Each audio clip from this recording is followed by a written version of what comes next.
The black woman was sent instead of her stepsister as mail-order bride, and when the rugged cowboy saw her step down from that dust-covered stagecoach, his face twisted with disgust. The gathered crowd mutters cruel disappointments. They expected someone pale and proper, not this dignified woman with intelligent eyes. They assume she'll be cast aside like yesterday's newspaper, sent back on the next train to wherever unwanted things disappear.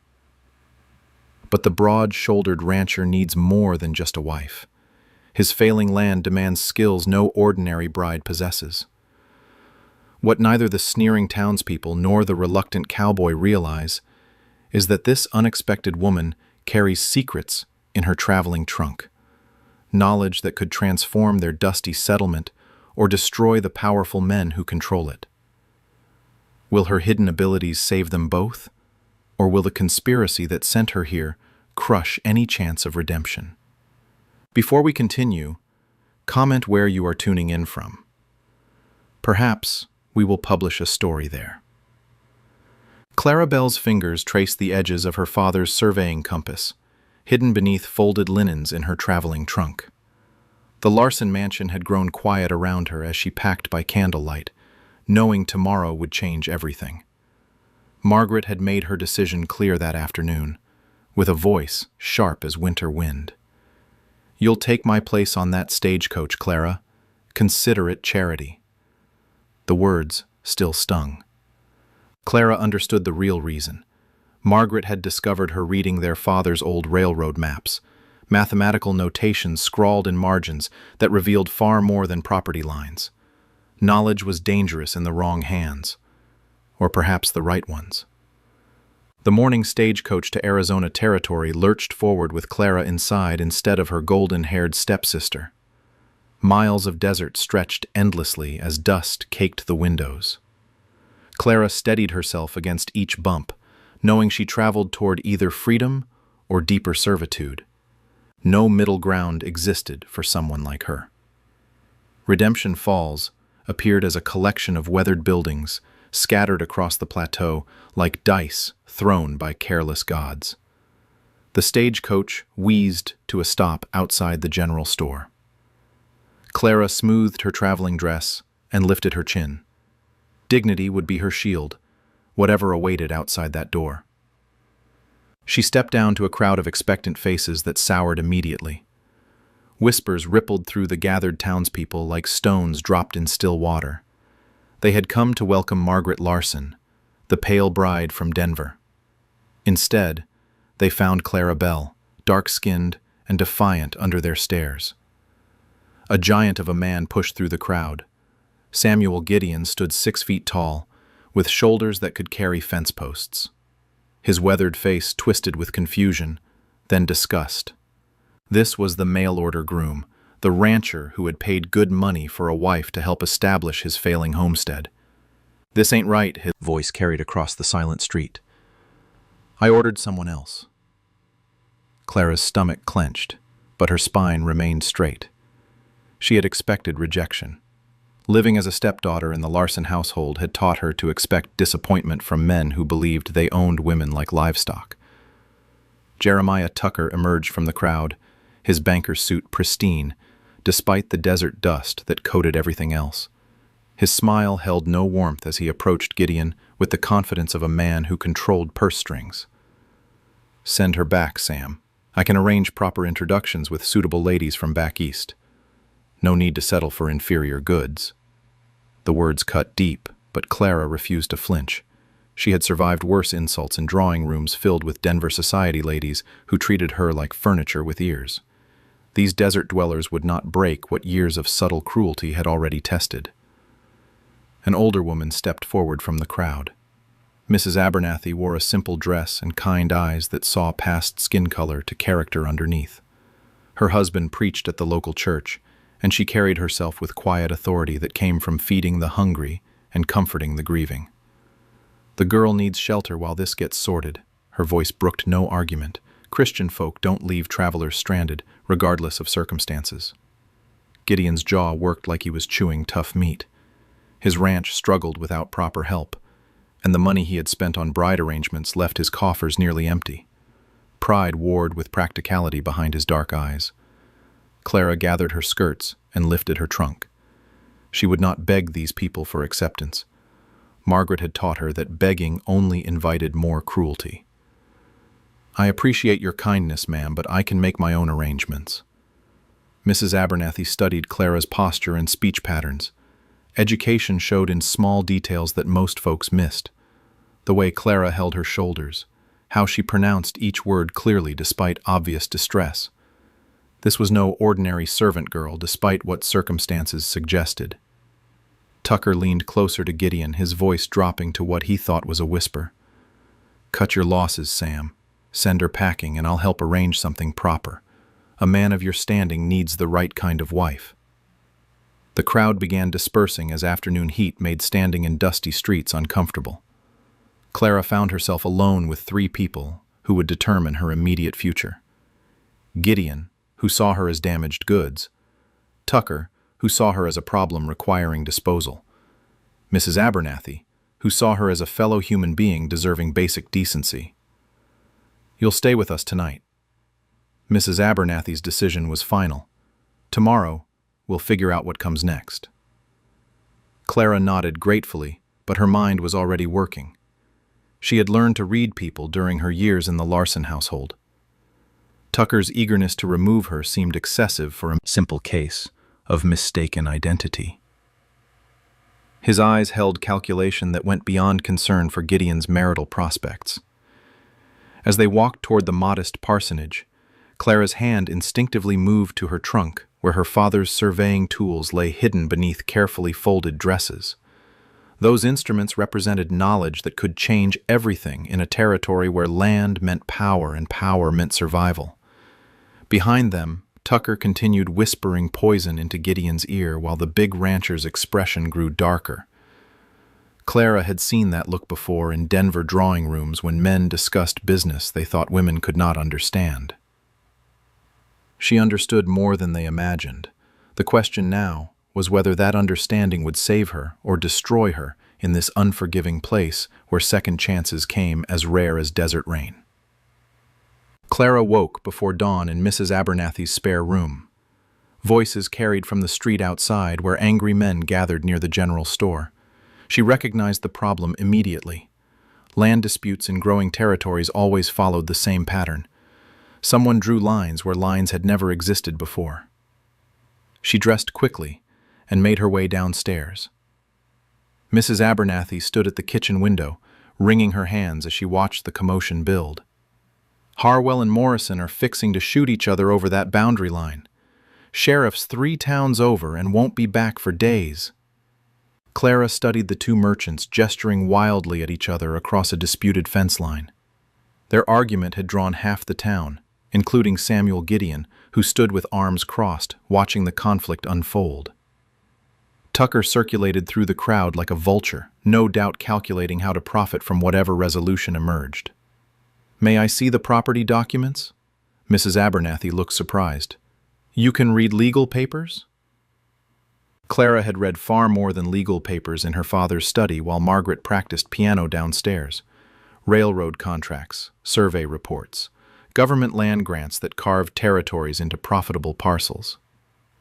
Her father had believed knowledge belonged to anyone willing to earn it, regardless of what society deemed proper. She walked outside and approached the arguing merchants. Both men held crumpled papers that looked more like grocery lists than official documents. Their fence line wandered drunkenly across the disputed ground, following no logical survey markers. "Gentlemen, may I examine your boundary descriptions?" Harwell, the baker, looked at her like she had sprouted wings. Morrison, who ran the dry goods store, laughed outright. The crowd murmured disapproval that the unwanted mail-order bride was inserting herself into men's business. Clara ignored their reactions and studied both documents. The legal language was poorly written, but the mathematical descriptions were clear enough. Both men had been measuring from different reference points, creating an overlap that existed only in their confused surveying attempts. "Your boundary line should run 12 degrees northeast from the large boulder, not due north from the creek bed." She pointed toward a sun-bleached rock that both men had ignored in their measurements. Her father's voice echoed in her memory, patient and precise, as he taught her to read landscape like a book written in stone and water. The creek shifts seasonally, but that boulder has anchored this corner for decades. Your property lines don't actually overlap if you measure correctly. Gideon stepped closer, his expression shifting from skepticism to curiosity. How do you know about surveying? Clara felt every eye in the crowd focusing on her. This moment would either establish her value or confirm their worst assumptions about her presumption. She had hidden her education for years in the Larson household, playing the role of simple servant while Margaret took credit for accomplishments that weren't hers. My father was Samuel Roberts, chief surveyor for the Denver and Rio Grande Railroad. He taught me to read land the way most people read newspapers. The crowd stirred with surprise. Railroad surveyors commanded respect throughout the territory. Their work determined where towns grew and fortunes were made. Clara returned to Mrs. Abernathy's house and retrieved her father's surveying tools from her trunk. The brass instruments gleamed in the morning sunlight as she set up the transit with practiced efficiency. Her movements were precise, economical. Years of watching her father work had taught her that surveying was part mathematics, part artistry. The land told stories to those who knew how to listen. She sighted through the instrument and called out measurements that settled the dispute within minutes. The boundary line ran exactly where she had indicated, giving each merchant clear title to their respective properties without overlap or conflict. Harwell and Morrison shook hands grudgingly, but their relief was obvious. Violence had been averted through knowledge rather than gunfire. Several townspeople nodded approvingly as Clara packed away her instruments with the same care her father had shown. Tucker's face darkened as he watched Clara gain respect from the same crowd that had rejected her the day before. His whispered conversation with Gideon grew more urgent, but the rancher was studying Clara with new interest. You did railroad surveying? I learned from the best. My father mapped half the Colorado Territory before he died. Gideon's ranch struggled partly because he had never properly surveyed his boundaries or water sources. Most homesteaders guessed at property lines and hoped for the best. Clara's skills could solve problems that threatened his entire operation. Mrs. Abernathy beamed with pride as neighbors complimented Clara's work. The preacher's wife had recognized quality beneath surface prejudices, and her judgment was proving correct. That afternoon, Gideon approached Clara outside the parsonage. His massive frame seemed less intimidating when he removed his hat and spoke quietly. My ranch needs proper surveying, water rights, boundary lines, the whole mess.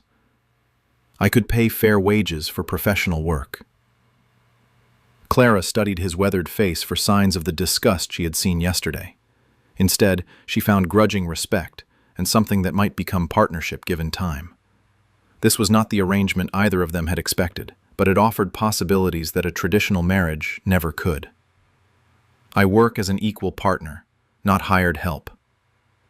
Fair enough. Tucker materialized beside them like smoke, his banker's smile strained. Sam, surely you can find more suitable help. I know contractors in Denver who could handle any surveying needs. Gideon looked from Tucker to Clara, weighing options that would determine more than just ranch boundaries. Clara held her breath, knowing this decision would either establish her future in Redemption Falls or end it before it truly began. Gideon's ranch stretched across rolling hills that should have been green with prosperity. Instead, Clara found dying cattle clustered around a muddy waterhole, while acres of good grazing land sat unused. Poor planning had turned potential wealth into struggle. She set up her transit near the main house, a sturdy structure that spoke of ambition, hampered by inexperience. Gideon watched from the porch as she began her systematic survey of his property boundaries. His initial skepticism had given way to genuine curiosity about her methods. The work consumed 3 days. Clara mapped every acre with mathematical precision, noting elevation changes, water sources, and soil quality that previous surveys had ignored. Her father's training served her well as she translated landscape into numbers that revealed hidden truths. On the 4th morning, she made the discovery that would change everything. Her measurements indicated an underground water source running directly beneath Gideon's eastern pasture. The spring that fed his current waterhole was merely overflow from a much larger aquifer. Properly tapped, this hidden river could irrigate thousands of acres and support 10 times his current livestock. Clara's hands trembled as she verified her calculations. Water meant life in desert country. Men killed for reliable sources that could turn wasteland into agricultural gold. Gideon's struggling ranch sat on a fortune he had never known existed. She found him mending fence near the barn, sweat staining his shirt as he wrestled with stubborn wire. His movements were economical, practiced. This was a man who understood hard work, even if he lacked technical knowledge to maximize his efforts. Your eastern pasture sits on a major aquifer. Drill 30 feet down, and you'll have water enough for 1,000 head of cattle. Gideon straightened slowly, wire cutters forgotten in his hands. You're certain? Clara showed him her calculations, pointing to elevation markers and geological indicators that painted a clear picture. Her father had taught her to read underground water like surface streams, following invisible paths that determined where communities thrived or withered. That evening, they rode together across the eastern pasture as sunset painted the hills gold and crimson. Clara pointed out subtle signs that revealed the water's presence. Certain plants that grew only above aquifers, rock formations that indicated underground flow patterns, knowledge that transformed empty land into valuable resource. Their professional partnership had evolved into something deeper during hours spent mapping his property. Gideon treated her as an equal, seeking her opinions and respecting her expertise. Clara found herself relaxing around him in ways she had never experienced with other men. He was different from the Denver society gentleman who had courted Margaret while treating Clara like furniture. Gideon's respect was earned through competence, rather than granted through social position. His hands were calloused from honest work, and his word carried weight because he kept promises. The water discovery created immediate complications. Clara's survey also revealed that Gideon's property extended further south than he had realized, encompassing valuable grazing land he had never used. Previous surveys had shortchanged him by nearly 200 acres. More troubling was what lay beyond his southern boundary. Clara's father's old railroad maps showed geological markers suggesting oil deposits throughout the region. The same underground formations that created the aquifer might also hold petroleum that could dwarf even water's value. Tucker appeared at the ranch the next morning, riding a horse too fine for casual visits. His banker's intuition had detected opportunity, and he came prepared with offers that sounded generous but felt predatory. Sam, I've been thinking about your situation. Cash flow problems, uncertain markets. I could take this property off your hands for a fair price, save you from bankruptcy. Clara watched from the porch as Gideon considered Tucker's proposal. The banker had no knowledge of her discoveries, but his timing suggested information sources that made her uneasy. Someone had told him about her survey work. What's fair in your estimation? Tucker named a figure that represented perhaps 1/10 of the land's actual value once the water source was developed. Clara's jaw clenched as she recognized manipulation disguised as friendship. The banker was positioning himself to steal a fortune through Gideon's ignorance. Gideon glanced toward Clara, seeking her assessment. Their partnership had grown strong enough that he trusted her judgment over Tucker's financial expertise. She shook her head almost imperceptibly, warning him away from the banker's trap. I'll think on it. Tucker's smile tightened with frustration. He had expected easy acceptance from a desperate rancher, not careful consideration guided by outside counsel. His eyes fixed on Clara with undisguised hostility. You'd be wise not to let certain influences cloud your business judgment, Sam. After Tucker rode away, Clara showed Gideon her calculations of the property's true value. With proper development, his ranch could become one of the territory's most profitable operations. The water alone justified rejecting any buyout offers, while potential oil deposits made selling tantamount to theft. They stood together in the eastern pasture, watching cattle graze above hidden wealth that could transform both their lives. Partnership had grown into something approaching love, built on mutual respect and shared dreams rather than social obligation. Clara's telegram arrived that afternoon, delivered by a nervous boy from the general store. Margaret was coming to Redemption Falls, with legal documents demanding Clara's immediate return to Denver. The message was brief, but ominous, threatening legal action if Clara refused compliance. Gideon read the telegram over Clara's shoulder, his jaw setting with determination. "She can't force you back." Clara was not so certain.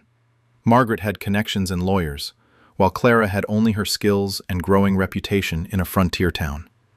Legal battles favored those with resources and social standing, advantages her stepsister possessed in abundance. More worrying was the telegram's timing, arriving just as Tucker had made his buyout offer. Coincidences were rare in Clara's experience, especially when large sums of money were involved. Margaret Larson arrived on Tuesday's stagecoach, wearing her finest traveling dress and an expression of righteous indignation. She swept into Redemption Falls like a golden hurricane, immediately commanding attention from every man within 50 yards. This was the bride they had expected, beautiful and pale and proper, in all the ways Clara was not. She took rooms at Tucker's boarding house, the finest accommodations available in town. Within hours, she had positioned herself as the victim of Clara's deception, weaving a story of theft and betrayal that painted her stepsister as a criminal who had fled Denver with stolen property. Clara watched from Mrs. Abernathy's kitchen window as Margaret held court in the town square. Her stepsister's performance was masterful, drawing sympathy from the same people who had begun to respect Clara's contributions. Old prejudices stirred beneath the surface, ready to resurface at Margaret's careful prompting. The legal documents Margaret produced seemed impressive to folks unaccustomed to reading contracts and property deeds. She claimed Clara had stolen surveying maps and instruments that belonged to the Larson family estate, fleeing west to avoid prosecution for theft. The papers bore official seals that looked authentic enough to convince people who wanted to believe the worst about Clara. Tucker supported Margaret's claims with the enthusiasm of a man who saw opportunity in chaos.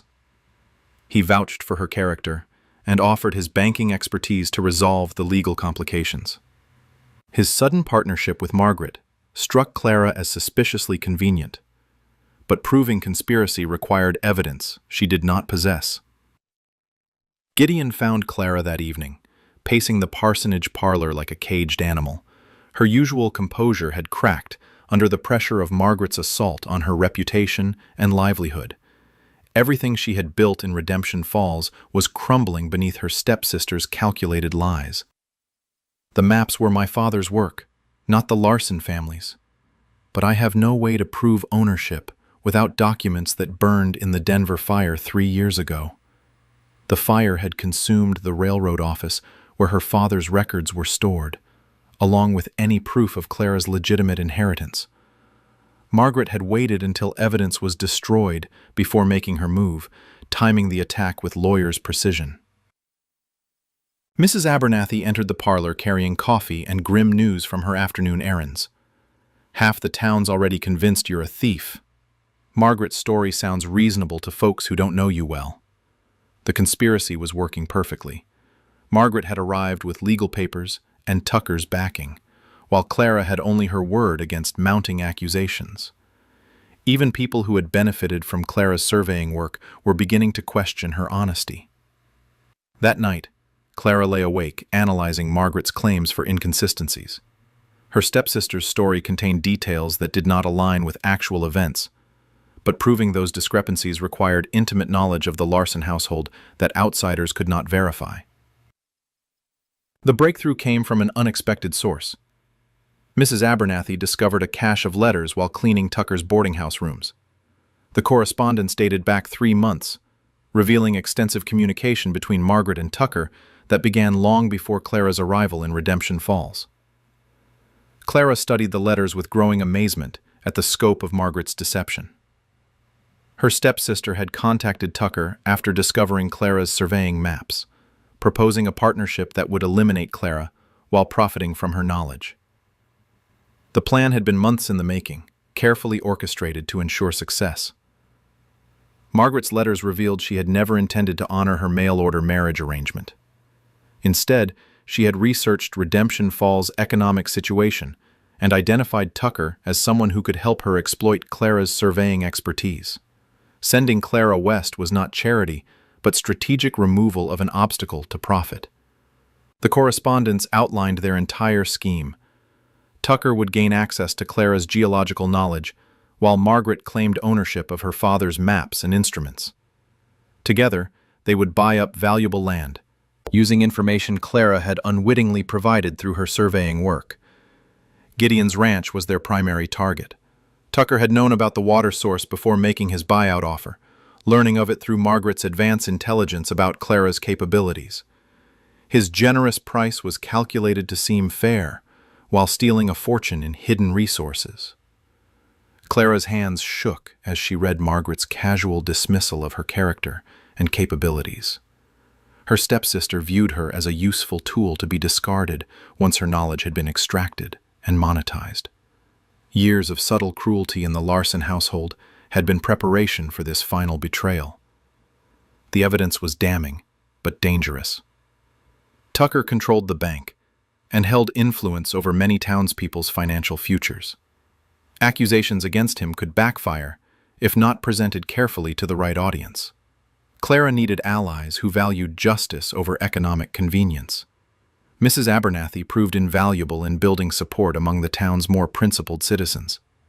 She shared the letters discreetly with people who had benefited from Clara's honest work, building a coalition of supporters who understood the difference between appearance and character.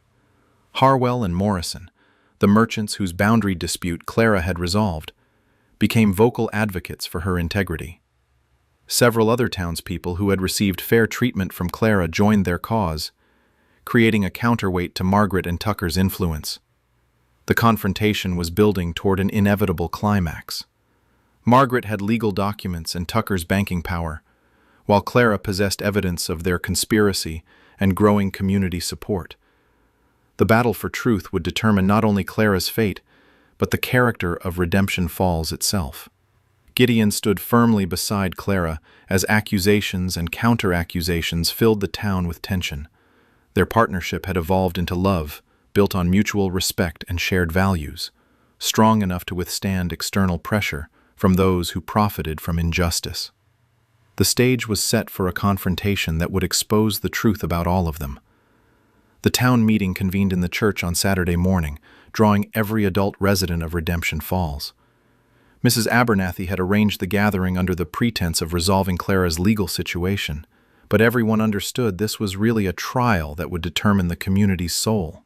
Margaret sat in the front pew wearing her finest dress, legal documents arranged neatly beside her like weapons prepared for battle. Tucker occupied the seat of honor near the makeshift podium, his banker's authority lending weight to Margaret's claims. They presented a picture of respectable society confronting frontier lawlessness. Clara entered with Gideon at her side, carrying her father's surveying instruments and the cache of letters Mrs. Abernathy had discovered. Her supporters filled the back pews, a diverse collection of townspeople who had benefited from her honest work. The division in the room was stark and unmistakable. Reverend Abernathy called the meeting to order with the gravity befitting a man of God presiding over earthly justice. His wife had briefed him thoroughly on the evidence Clara possessed, preparing him for the delicate task of ensuring fair hearing despite the accusations flying from both sides. Margaret rose first, her performance polished by years of drawing room training. She painted herself as the wronged sister, forced to pursue Clara across dangerous territory to recover stolen family property. Her tears seemed genuine to those who did not know her capacity for manipulation. Clara fled Denver with documents and instruments that belonged to our late father's estate. These surveying tools represent my family's entire inheritance, stolen by someone we trusted and sheltered out of Christian charity. The legal papers she produced looked official enough to impress people unfamiliar with court documents. Margaret had invested considerable time and money creating convincing forgeries that supported her version of events. The seals and signatures appeared authentic to untrained eyes. Tucker rose to support Margaret's claims, lending his financial expertise to validate the documents. His reputation in the community carried weight with folks who depended on his bank for their economic survival. Opposition to Tucker meant risking future loans and business relationships. I've examined Miss Larson's papers thoroughly. Everything appears proper and legally binding. The instruments in question clearly belong to the Larson estate, not to someone who worked as a servant in their household. The implication was clear and calculated. Clara was portrayed as overreaching servant who had stolen from her betters, then fled west to escape justice. The narrative played into existing prejudices about people who did not know their proper place in society's hierarchy. Clara felt the mood in the room shifting against her as Margaret's performance reached its emotional climax.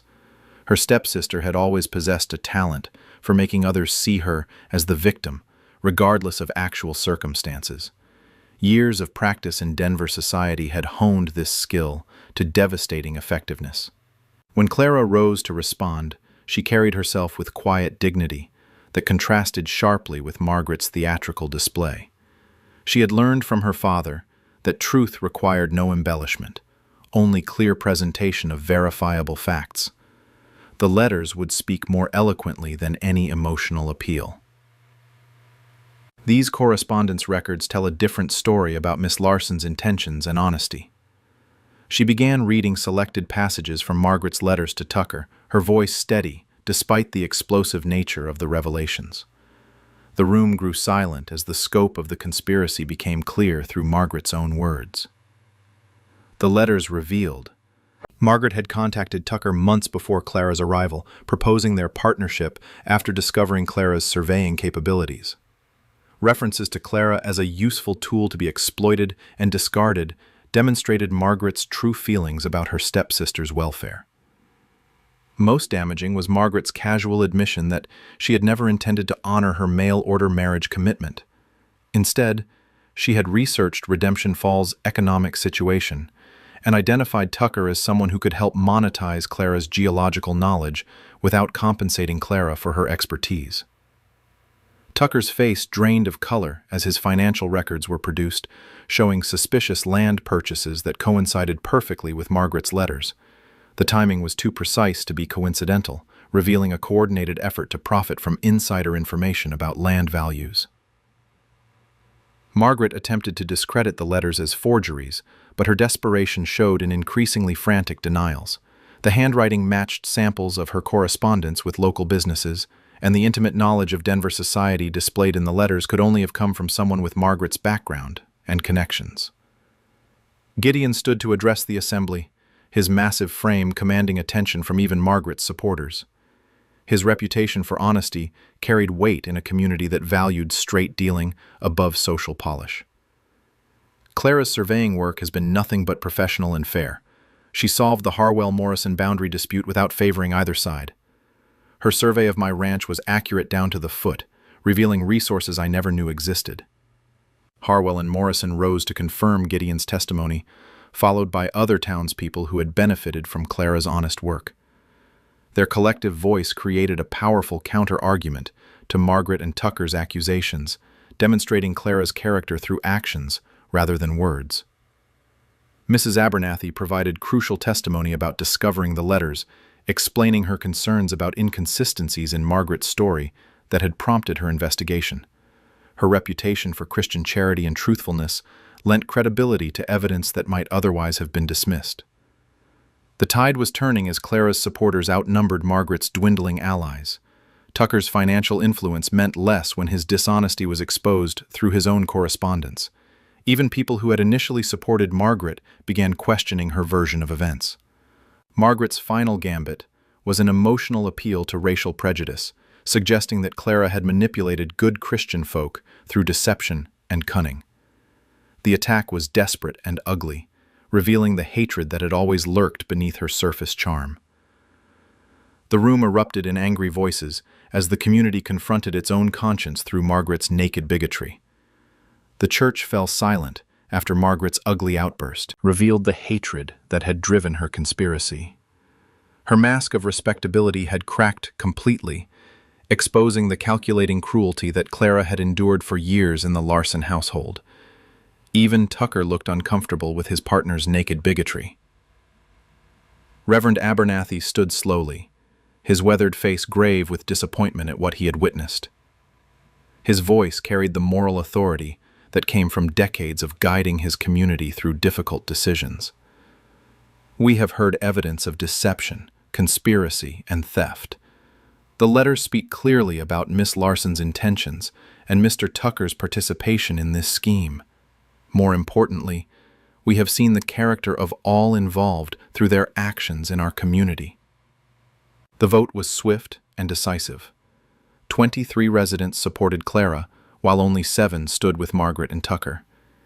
Even some of Tucker's business associates could not stomach the evidence of his corruption and Margaret's manipulative lies. Margaret's legal documents were declared fraudulent based on the contradictory evidence in her own correspondence. Her claim to Clara's inheritance was rejected by community consensus, leaving her without legal standing to force Clara's return to Denver. The surveying instruments and maps were confirmed as Clara's rightful property. Tucker faced immediate consequences for his banking improprieties. A committee was formed to audit his financial records and remove him from positions of authority. His land speculation scheme had violated the trust placed in him by depositors who expected honest stewardship of their resources. Margaret left Redemption Falls that afternoon on the eastbound stagecoach, her grand plan reduced to ashes by Clara's patient accumulation of evidence. Her parting glare promised future revenge, but Clara felt only relief at her stepsister's departure. Years of psychological torment were finally ending. Tucker's downfall came swiftly once his corruption was exposed. The Territorial Banking Commission arrived within 2 weeks to investigate his activities and assume control of the institution. His fraudulent land purchases were reversed, and he faced criminal charges for embezzlement and conspiracy. Clara's surveying business flourished as word spread throughout the territory about her professional competence and ethical standards. Ranchers and merchants sought her services for boundary disputes and resource development, creating a steady income that ensured her independence. The discovery of water on Gideon's ranch transformed his struggling operation into one of the region's most prosperous cattle operations. Clara's geological surveys identified additional resources that attracted railroad interest and mining investments, bringing prosperity to the entire community. Their professional partnership evolved naturally into personal commitment, built on mutual respect and shared goals. Clara had found what she never dared hope for during her years of servitude, a relationship between equals who valued each other's contributions and character. The wedding took place on a crisp autumn morning in the same church where Clara's character had been vindicated months earlier. Mrs. Abernathy had organized the celebration with the enthusiasm of someone who had recognized Clara's worth from their first meeting. The entire community attended, demonstrating their acceptance of Clara as a valued member. Clara wore a simple dress that reflected her practical nature, while carrying a bouquet of desert wildflowers that symbolized her ability to thrive in harsh conditions. Gideon stood beside her in his finest suit, his weathered hands gentle as they exchanged vows that promised partnership rather than possession. Reverend Abernathy performed the ceremony with joy, blessing a union that had grown from mutual respect rather than social obligation. His words emphasized the importance of seeing beyond surface appearances to recognize the character that determined true worth. The reception continued late into the evening as neighbors celebrated a love story that had triumphed over prejudice and conspiracy. Clara's transformation from rejected mail-order bride to respected businesswoman and beloved community member inspired others to reconsider their own assumptions about human worth. Clara's surveying business expanded beyond simple boundary work to comprehensive land development consultation. Her geological expertise proved invaluable as the territory attracted railroad investment and mining operations. She became the first licensed female surveyor in Arizona Territory, opening doors for other women to enter professional fields. Gideon's ranch became a model operation that demonstrated how scientific surveying could maximize natural resources while maintaining environmental balance. Their water management techniques were copied throughout the region, helping other ranchers achieve sustainable prosperity. The couple's home became a refuge for travelers who faced discrimination or hardship on the frontier. Clara remembered her own desperate arrival in Redemption Falls and ensured others received the kindness that Mrs. Abernathy had shown her.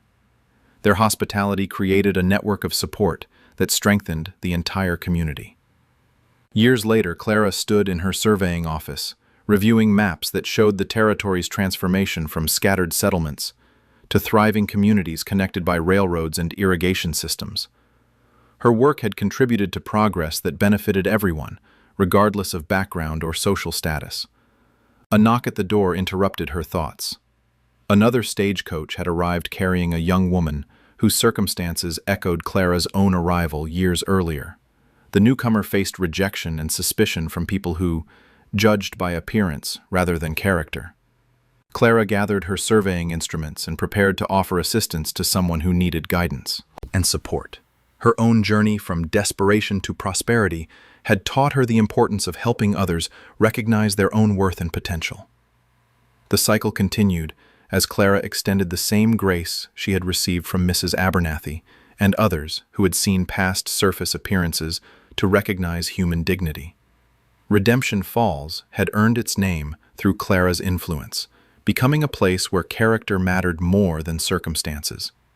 Her father's surveying tools gleamed in the afternoon sunlight as Clara prepared for another day of work that would help someone else find their place in an often hostile world.